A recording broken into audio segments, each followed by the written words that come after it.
This ain't even fair, but I'm gonna do it anyway.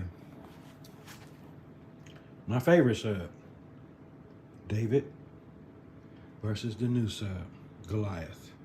The Seismic audio. Okay.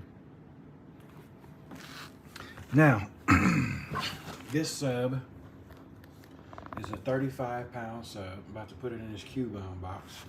I took it out of this one because the diameter of the hole is too big. I think it's 11 inches and 20 centimeters. That one is spot on 11 inches. So both of these, the hole is too big. Okay, so what I'm gonna do is get a plate, put that on there, and cut out the hole more perfectly. And then I've already sprayed this down on the inside with rhino liner, but not the same type that this is. So I'm gonna go get the bucket of that and redo the inside of this box. But for now, that sub is too big for this box, but it won't leak air like this box will, since the diameter is too big for either one of these subs.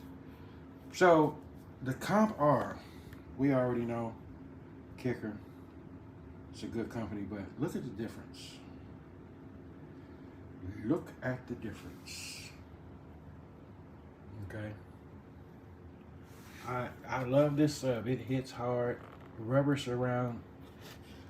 Of course, we all know Kicker is a well-known company.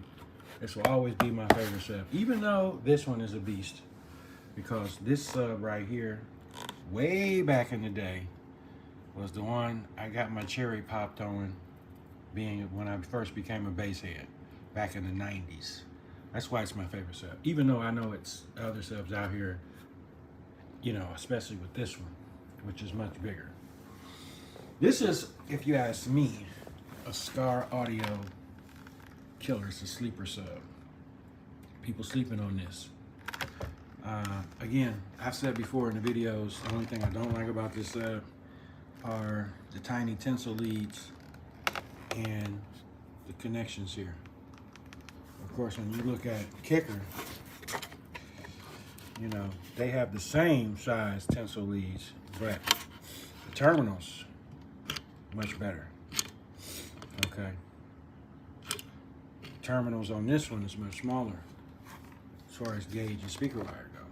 So this is going to be a lot of fun in this box. We'll see how it sounds in this box. I'm going to do some more work on this box. This box is highly tuned. I did extend the port in it that way about 5.5 inches.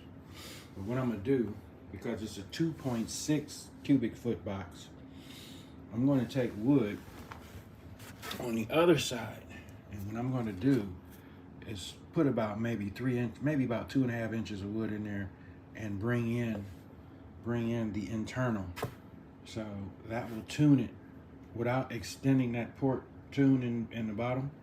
What I'm going to do is just fill in on this end of the box on the inside, bring some wood in, glue it in, screw it in, and shrink the internal cubic foot of this, or the internal cubic feet of this box, which is going to affect the port and bring it even down deeper. Hopefully it'll tune down to about 35, 36 hertz.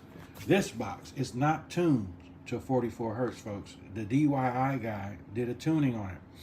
This box is tuned to 36 hertz. But with speaker displacement, you can obviously see the bigger difference here. That's a more shallow mounted speaker versus this is more of a deeper speaker. So with air displacement, this is going to take up a lot more air in the box. Okay, that's why I went to Walmart and got my polyurethane in there when I had that sub in there. It's really going to help out with this sub. Okay, so until I get this tuned up where I want it, we're going to put this back in here basically because it's going to mount perfectly. There's not going to be any air leaks in it, and it should sound pretty good. So that's the difference between the Kicker Comp R, which is a beautiful sub. Okay, it's about a 15-pound speaker, maybe 20.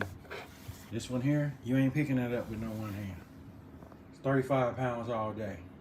Okay, a beast of a sub. And I will bring you a video once I put this in that box and get it in the car. Deuces.